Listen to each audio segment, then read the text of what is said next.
If you're a teacher who's thinking about leaving, but the unknown feels overwhelming, you're not alone. Leaving the classroom can feel like walking into unfamiliar territory, and it's hard to move forward when you can't see the path, or worse, when you feel like you're stuck in a hole. I've been there. That uncertainty, that hesitation, that's normal, but you don't have to navigate it alone. I'm Vanessa Jackson.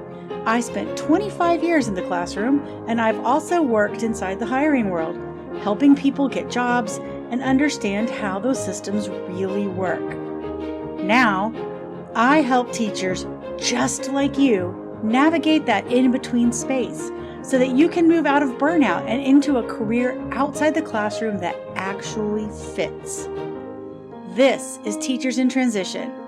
Let's get you out and into what's next.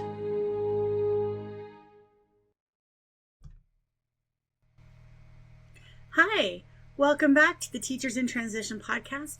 I'm Vanessa, a former teacher of 25 years and a career transition coach who helps educators recognize, translate, and use the skills that they already have to build lives and careers beyond the classroom.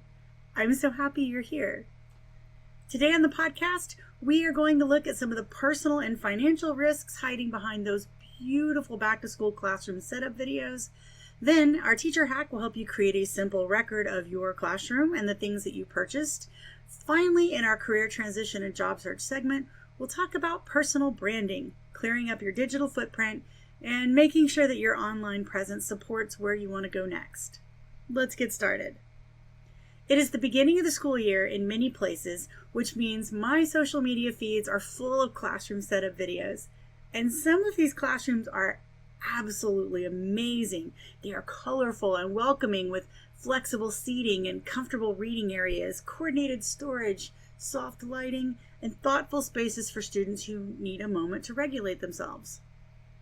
I have friends who have spent hundreds of dollars on their classrooms over the years, and some of them have probably spent thousands. And I understand why. Schools are institutional by design. The walls and floors are hard, the lighting is harsh, and the furniture is chosen because it is durable and stackable, not because anybody wants to spend 8 or 12 hours a day surrounded by it. Teachers feather their nest because they want students to feel welcome, and because teachers have to live in that room too.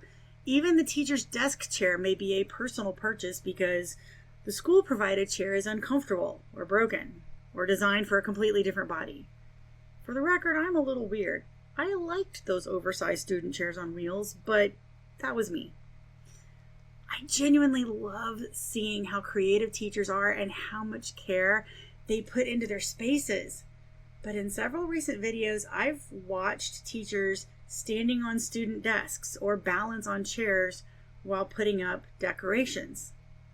They are filming themselves doing it, presumably before their contracts have even started, donating their summer time to make the work months more enjoyable. Friends, your classroom is beautiful. Please get off the desk. If you fall, what happens next? Were you officially on contract? Were you told to be in the building? Are you performing an assigned duty? Would workman's comp cover any injuries?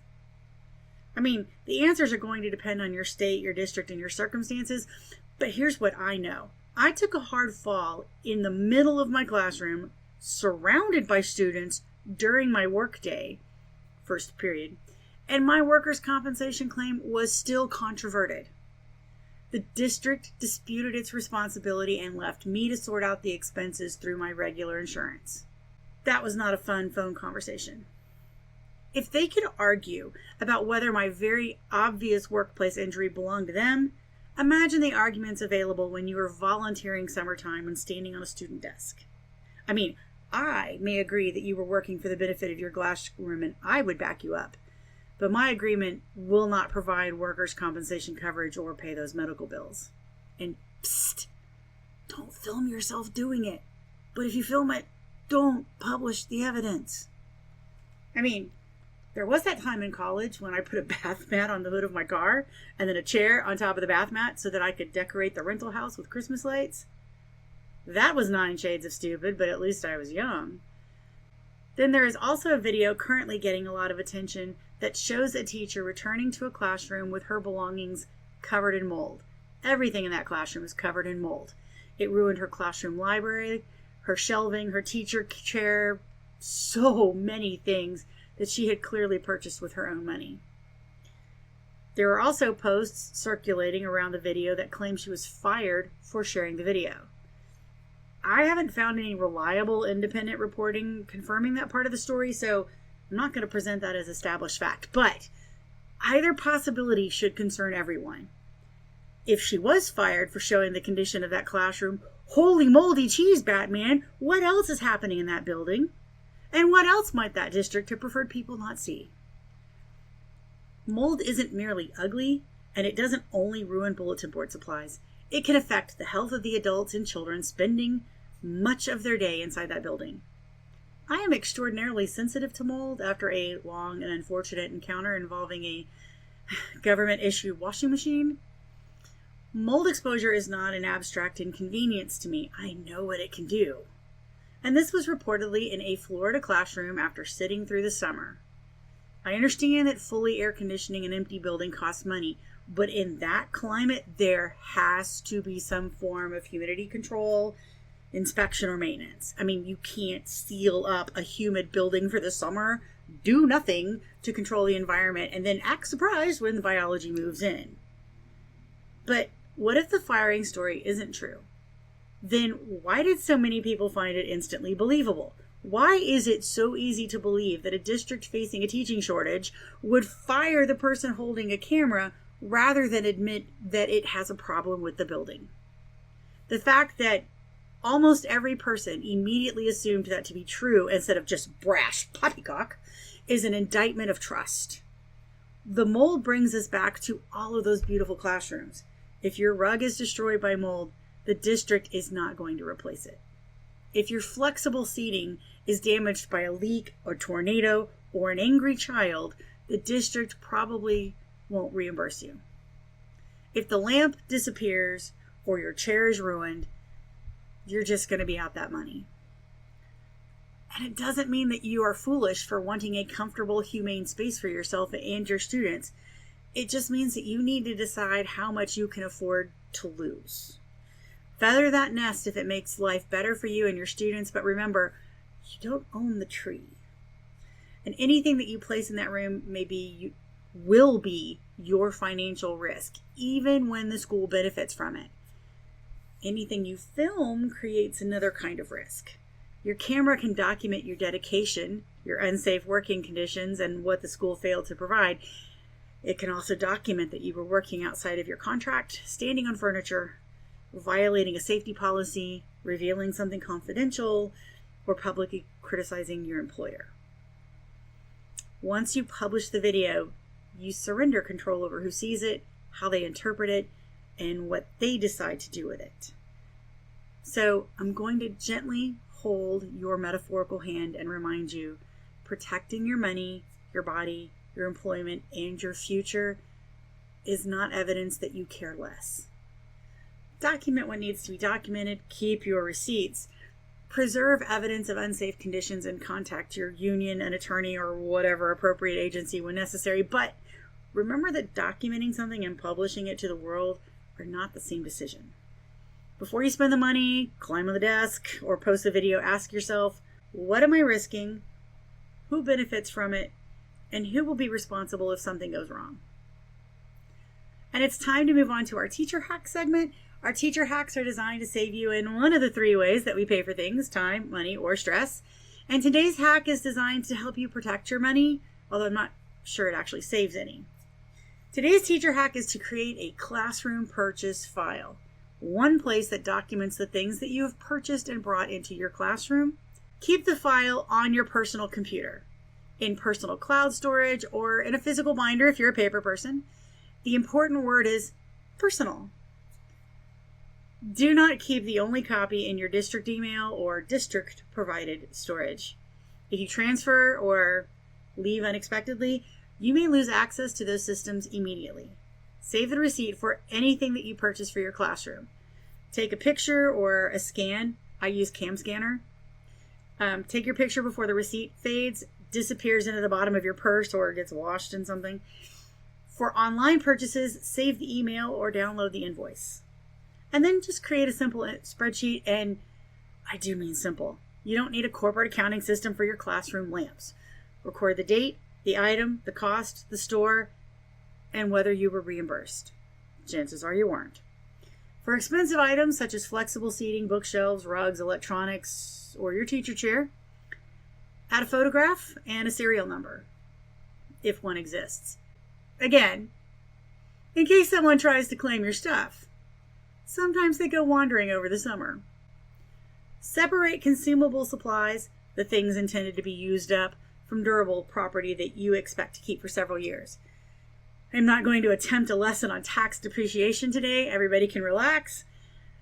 I want you to create a record that says, I purchased this with my money, this is what I paid, this is where it is now, and I did not donate it to the district. Take a few pictures of your classroom after you set it up too. This can establish what was there and its condition. If you're taking it after school begins, make sure student names, schedules, grades, accommodations, etc., and other private information are not visible. If you have taught for years and reconstructing every purchase makes you want to lie down on the floor, do not turn this into an archaeological expedition. Start with the most expensive items that you currently have, and then just save the little receipts going forward. A useful incomplete system is better than the perfect system that you're too overwhelmed to start. There's a tax reason to keep those receipts too. Many of us remember when the federal educator expense deduction was limited to $250 for 20-something years. It recently increased to $300, and for expenses paid during the tax year 2026, I hear that the IRS inflation adjustment might raise it to $350 for an eligible educator. Beep! For an eligible educator. But before anybody gets excited, this is a deduction, not a tax credit. The federal government is not handing you $350 to furnish your classroom. You will not get $350 back, which somehow just makes it more insulting. It merely reduces the amount of income on which your taxes are calculated. Tax rules and individual circumstances vary. I am a career transition coach, not your accountant, and I do not even play an accountant on TV. Keep your documentation, verify the current rules, and ask a qualified tax professional what you can claim. You may never need that classroom purchase file, but if your belongings are damaged, disputed, or go on a walkabout around the campus during summer cleanup, or get left behind during a hurried departure, you'll be glad you came with the receipts. And now it's time to move on into our career transition and job search segment, where I offer practical tips and advice for helping you achieve that career transition or find that job. We've talked about keeping records of everything you put into your classroom. Now let's talk about the record that you create every time you post something online. Every time you post publicly, you contribute to your personal brand. The only question is whether you're doing it deliberately. And I can hear you now. OMG, Vanessa, branding sounds very influencer coded to me, and I am #not interested.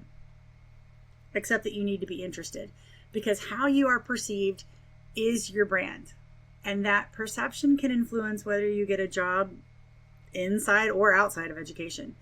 Personal branding does not require a logo, a color palette, or professional photographs of you thoughtfully staring in empty space where someone will eventually add text.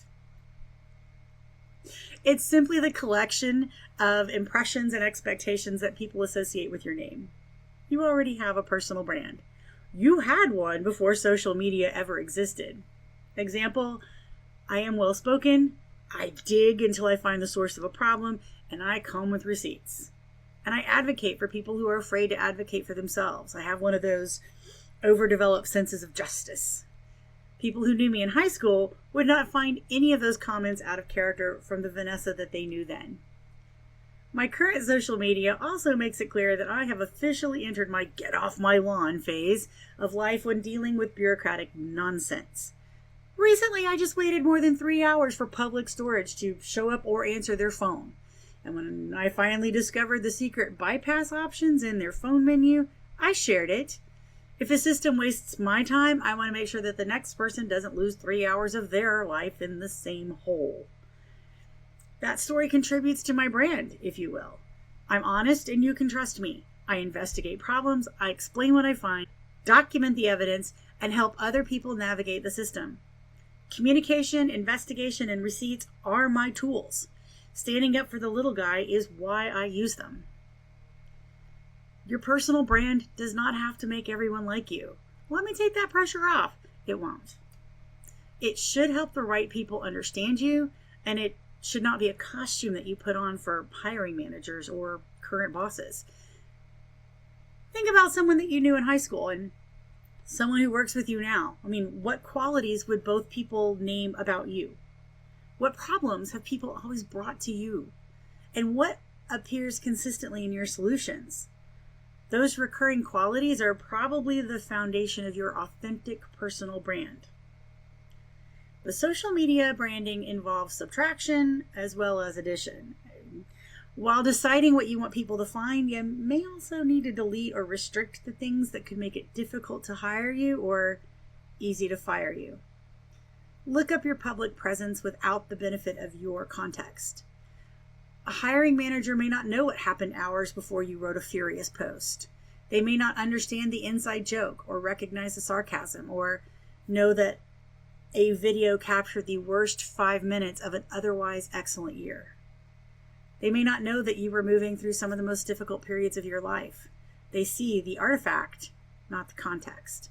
If something no longer represents you or you don't want an employer interpreting it without that context, delete it or change the audience to only me.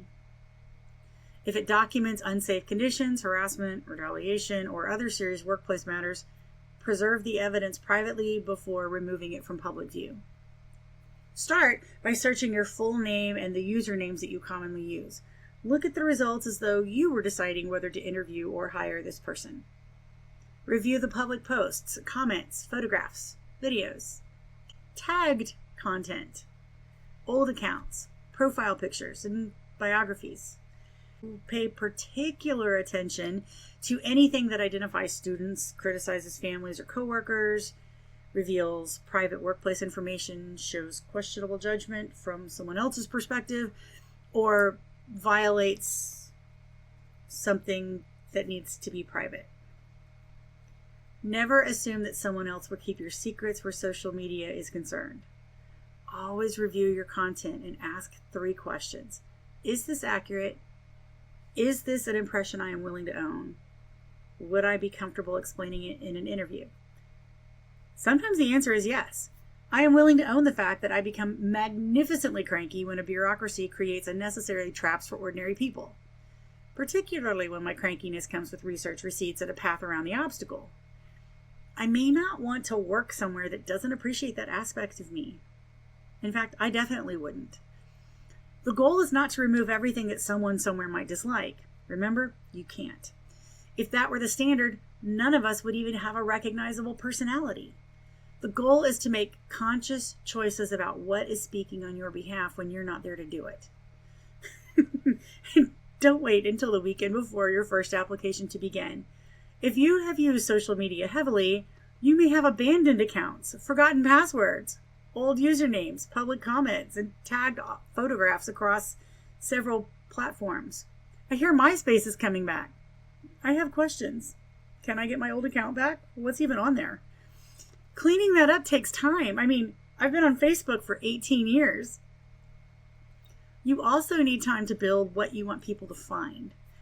Begin sharing the evidence of the professional identity that you are cultivating and the problems that you know how to solve.